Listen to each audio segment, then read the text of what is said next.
Yeah, so this is something I thought a lot about after getting your question. And I think, the best way to characterize it is that academics, the profession of economic academia, is interested in generating new ideas. Like, what are new ways of thinking about something?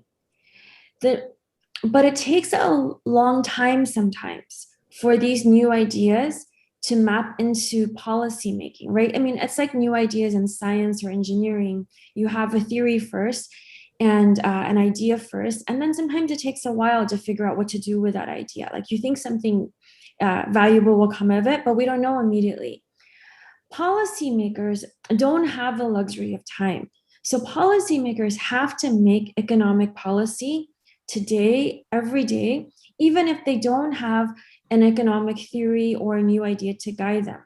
So for example, every day economic policymakers have to decide what the tax rate is, who to tax, what the interest rate is, right? The Federal Reserve Board they have to decide what the interest rate is. At a more local level, policymakers have to decide on public schools. When do we open the public schools when there's COVID? When do we,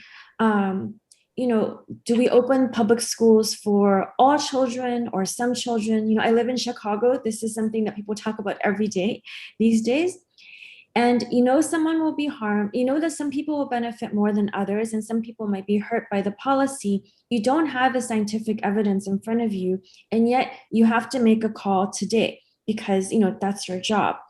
And I think that's the main difference between academia and policymakers.